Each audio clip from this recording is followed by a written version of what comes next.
Right, hi guys. Let's carry on with our Wizards of Once by Cressida Cowell. And we left it where Zara had been taken off to the dungeons. Queen Sycorax had been talking to Wish, and then she dropped the key, which was the key to the dungeons. So now we're going to find out what Wish is going to do with the key, breaking into Queen Sycorax's dungeon. Wish, Bodkin and Bumbleboozle tried to sneak down into Sycorax's dungeons in the daytime, but it was impossible. There were too many people around. We'll have to wait until everyone goes to bed, said Wish. But how are we going to get past the sentry guarding the entrance to my mother's dungeons? I has a great sleeping spell. Let me put him to sleep, squeaked Bumbleboozle. Your spells won't work here, I'm afraid, Bumbleboozle, said Wish. Bodkin looked guiltily. I still think this is a terrible idea, he said. But just in case you wanted to go through with it, I put a small sleeping draught in the sentry's serving of wild boar stew when I was serving him at dinner. Magic people aren't the only ones who know something about herb work. Oh, Bodkin, thank you, said Wish in delight. Don't thank me, said Bodkin gloomily. My father would be very disappointed in me. I just felt sorry for that poor little Squeeze-Shoes, but I should be able to overcome mere personal weakness and do the right thing. I don't know what come over me. So late that night, Wish and Bodkin crept down to the great door which was the entrance to Queen Sycorax's dungeons. The sentry, who was supposed to be guarding it, had indeed fallen fast asleep, so they tiptoed past him, unlocked the door with Sycorax's key, and slipped in, soft as shadows, closing the door behind them. As the door shut, Bodkin had a suffocating feeling of panic. Sycorax's dungeons tended to have that effect on people. You stay here, Bumbleboozle, said Wish, so you can come and warn us if my mother or anyone else comes down after us. Okay, squeaked Bumbleboozle. The smaller hairy fairies were always extremely pleased to be given a role, and she was delighted not to have to go any further. For in the centre of the room, they were standing in what was the true entrance to the dungeons, a great pit with a movable platform hanging above it. Bodkin stared into the pit. We're going to have to go down there, aren't we? He said, pathetically, hoping somehow Wish might say no. Yep, said Wish, climbing onto the platform. Goodbye, whispered Bumbleboozle. Good luck. It was nice knowing you. For big people, you were kind of less smelly than the most. Thank you, said Bodkin. Shakily, he climbed onto the platform, and Wish untied the rope and gradually let it out, and down, down, down. They went, the temperature dropping like a stone, as did Bodkin's heart, as the platform lowered deeper, ever deeper into the underground prison. Wish's heart was sinking too, for coming down here felt like not only a betrayal, but also a trespass. Sycorax would have secrets here, because a queen must have her secrets, and Sycorax did have secrets. All of Sycorax's secrets were hidden underground. Wish knew that, and she also knew that she really, really did not want to find out what those secrets were, but she had no choice. Down, down, down. They went deeper, ever deeper. When the platform finally came to a soft landing, what seemed like a horribly long time later, they landed in a secret midnight world of the prisons of Queen Sycorax, buried in 100 yards of stone and earth, deep below the Warrior Hill fort. Wish and Bodkin stepped off the platform into a grim little chamber, with a steady drip, drip of water coming from the ceiling, and lit by dim and guttering torchlight. There were no fewer than 7 corridors leading off the chamber. Sycorax's dungeons were on the site of what in ancient times had been a mine, so they were haunted not only by the prisoners of the present, but the giant and dwarf and human miners of the past.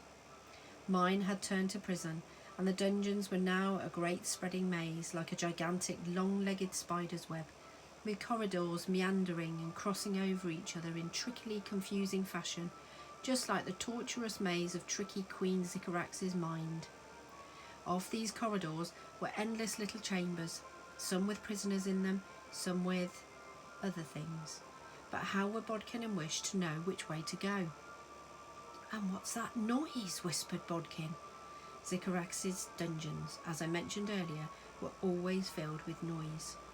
An iron music of despair and sweetness all mixed together, for longing does have its own sweetness, and beautiful things can come out of pain. The once magic people imprisoned in those underground regions could no longer perform magic. They could not work their spells, the sprites could not fly, the giants were very slowly shrinking. For in one of the secret cells, in the lowest, deepest chamber of all, was Sycorax's stone that takes away magic, and they had all been taken there, and they had touched the stone, and lost the magic that made them what they were. They were then led back to their cells and kept there until they readjusted and got used to life without their magic. No one had quite got used to it yet, and so the once magic people who were living there filled the dungeons with noise. Melancholy noise, angry noise, regretful noise, the sound of the stamping feet of ogres treading in sad slow circles, the howling of werewolves, the song of sprites, singing in high eerie voices about the bright old days. It was the only thing they could do now. They had lost their wings, their spells, their hope. They had lost their sight, their light, for when the magic went from sprites, their colours faded. The inner light that burned so bright flickered and died. But they still made noise. They were brought iron spoons and iron dinner plates to eat from, and they clasped the iron in their no longer magic fists or paws, and they tapped out a melancholy beat that drummed through the prison like the ache of a long-lost love. When Wish and Bodkin entered the dungeons, they could hear the song of a sprite called the Once Sprite, who was standing on the shoulder of Crusher the Giant, locked in one of Sycorax's cells. For Wish had been right. Crusher had indeed been captured by Queen Sycorax's warriors when Tsar had left him behind in the clearing of the forest. And here Crusher the Giant was now, hidden somewhere in Queen Sycorax's dungeons, his eyes closed, thinking great thoughts and hoping against hope that Tsar would come and save him. Meanwhile, on his shoulder, the Once Sprite was singing of one particular bright blue of a summer's day when he flew up and slept on the wing like a swift, allowing the air currents of the atmosphere to be his bed, so high that the last thing he saw as he fell asleep was the many islands of Albion spread out below him, the forest reaching from sea to sea. And he sang it so beautifully that all the inhabitants of that underground chamber thought that they could see it too, and joined in the song of the lost magic, stamping, beating an iron beat in time with the giant's great beating heart, as if they were up there in the skies, not down buried deep, lost and forgotten, landlocked forever. Poor Squeezes, was this to be his fate too? Once you have heard the song of lost magic, you never forget it. The confusion of emotions in that song, the despair, the hope, the regret, coupled with the exquisite recreation of the magic world, and the powers that the once magic people realised in the moment of losing they had lost, and the way they echoed down the corridors, repeating and mirroring and bouncing off the warren of walls, created a maze of noise and emotions and moral choices at least as disorientating and overwhelming as the physical maze itself. Have we done right? Have we done wrong? Sang the songs. What have we lost? But had we no choice? And this song ran into other songs about the beauty of the wildwoods at midnight, where only the eyes of magic could see in the dark, the formation of hair ice on the alder tree twigs as the first deep frost of winter came to the forest, and cyclamen buds, deep violet and leafless, pushing their way through the earth, and the discarded autumn leaf clutter from the trees above. Too quiet for dull human eyes to see their slow growing, but clear as daylight for the eyes of the magic. And it wasn't even certain which were the songs of the living people, and what were the songs of long-dead ghosts of the once magic people, imprisoned in these warrens long ago, whose voices had sunk and frozen into the walls, only to be ricocheted back into life again by the slicing blow of a present sound wave, as if the spirits of the long-dead goblin and hob-elf and the she-dwarf miners were still there, picking the sounds out of the walls with their enchanted axes and sending the songs off on their way again, so that they were alive once more in the ears of Bodkin and Wish. Ah, yes, it was a strange haunted place, that underground prison, where magic and iron, and past and present, and good and evil were being held together in a much more complicated and contradictory manner than you might expect from Sycorax's confident iron hill fort standing so proudly above them. "We have no map," said Bodkin, covering his ears, for the noise was so muddling it made it difficult to think, let alone make any clear choices. He had already explored down one of the corridors and found it split into another 2 directions at the end of it. How are we going to find where she's imprisoned Tsar? We're never going to locate him in a maze as big as this one. A maze can be as effective as locks and keys if you're trying to hide something. Wish and Bodkin walked round the chamber in despair for a while, before the enchanted spoon noticed something. Down at the bottom of one of the unlit deep black corridors, a tiny sprinkle of light, blinking on and off like a remote star. The spoon rapped Wish gently on the head to get her attention, and then tip-tapped his way along the corridor to draw her attention to the little pool of light. Wish felt her way after the spoon, with Bodkin saying, "Where are you going?" and following her reluctantly. And when she'd reached the bright little particles, she could see another patch, way in the distance, beckoning her like weir light. Sprite dust! Tsar must have sprinkled sprite dust along the way, so we could follow him. That's clever, said Wish admiringly. So on they went, feeling their way towards the distant sprinkles of light, deeper and deeper, losing themselves in the twisting corridors of Sycorax's dungeon. "It must be somewhere around here," said Bodkin, as they came to a long corridor with at least 25 rooms coming off it. "We'll just have to check every room." "Do we have to?" said Wish. "It's all very well for you. It's not your mother, but I feel really weird finding things out about my mother that I really do not want to know." Reluctantly, Wish took out the key and unlocked the nearest door, which swung open with an ominous creak. "You look, Bodkin," said Wish, putting her hand over her eye. Bodkin peered round the edge of the door and fainted. Wish very hurriedly shut the door. "What was in there?" said Wish, when Bodkin came round again. "You really, really don't want to know," said Bodkin. After that, Wish decided that it was kind of worse than not knowing, because then it left it up to her imagination as to what might be in there, so she made up her mind she was going to look this time. Bodkin opened up the next door and immediately shut it again with an "ugh" of disgust. "What was in there?" cried Wish. "Heads," said Bodkin. "Oh, come on, I've had enough of this," said Wish, pushing him out of the way. "It can't possibly be heads. You're just completely determined that my mother should be this bad person." And she shoved Bodkin out of the way and went into the room. It was heads. "Ew," said Wish. Wish shut the door again, very, very quickly. "I'm sure there's a reasonable explanation for that," she said. "My mother is very interested in anatomy." "Really?" said Bodkin sceptically. Other rooms contained less gruesome things. A whole collection of spelling books, for example. A library with everything carefully lined up in rows and labelled, for Sycorax was a very neat person. A potion room. Many, many collections of banned magic objects. But even after a long time searching, they still hadn't found Tsar. Meanwhile, down in cell number 445, as hour after hour passed with no sign of Wish and Bodkin and the sword coming to rescue him, Tsar's spirits were sinking, and he was very close to despair. Of course, Sycorax's dungeons were designed with spirit sinking in mind. That's part of the point of a dungeon, after all. You don't design them to be a cheerful, airy space with a nice view and comfy seating.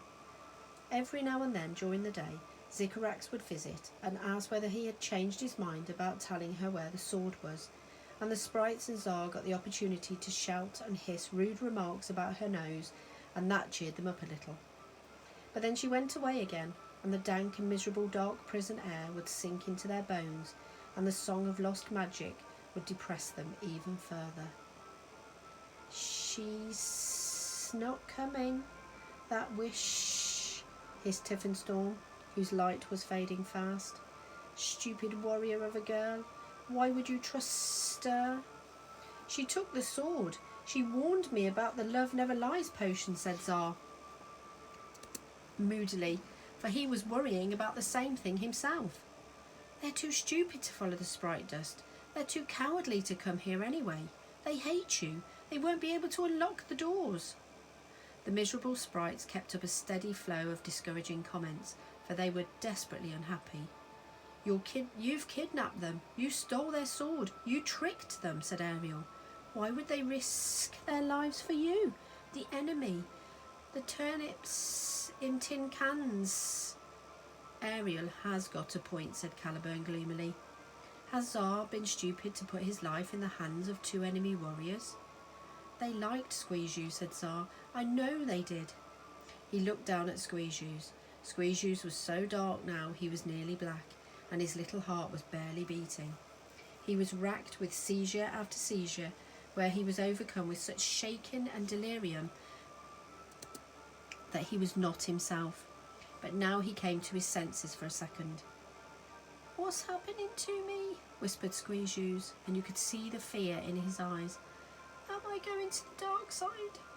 "Of course not," said Tsar, and just as Squeezeux fell back into a coma again, he whispered so faintly Tsar could barely hear it, "Tsar will save me," and put one tiny claw-like hand trustingly against Tsar's chest.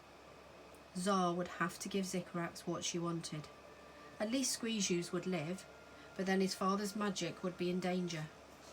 Tsar was not a despairing person, but even he was beginning to run out of hope when he heard footsteps and whispering in the corridor. "You look in this one, Bodkin. I just can't bear to," said the voice of Wish. "They're here," cried Bodkin's voice, as Bodkin's face appeared in the grille. There was a click, click, clicking noise, and a creak. The heavy door of cell number 445 swung open. Tsar could never have imagined that he would be so astonishingly grateful and thankful to see 2 warriors, one tall skinny one and one little limpy one. Even the sprites were delighted, somehow finding the energy to buzz excitedly, although they barely had the strength to fly now, and were lower and lower in the air as if they had lead in their shoes. "You came," said Tsar to Bodkin and Wish, so excited he even hugged them.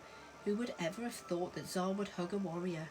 "Of course we came," said Wish stoutly. "I said I would, didn't I? I wouldn't leave a friend in trouble like that." Tsar agreed that she was an excellent friend, who had shown unexpected initiative for a warrior. "How did you get in, and how are you opening the doors?" asked Tsar. "Bodkin gave the sentry a sleeping draught," said Wish, "and my mother dropped her key to the dungeons. How is Squeezeux?" She could see the little sprite shaking inside Tsar's waistcoat. "He's not doing well, I'm afraid," said Tsar, as Wish unchained the snowcats with Queen Sycorax's key, and the snowcats burst out excitedly. "We need to get him to the stone as fast as we can." But just as they were preparing to leave, Bumbleboozle zoomed like a little speedy midge streak of lightning in through the grille of the door in a state of the greatest alarm. She was thoroughly out of breath, for she had flown all the way from where she had been on lookout up at the entrance to the dungeons. "Queen Sycorax!" she shrieked.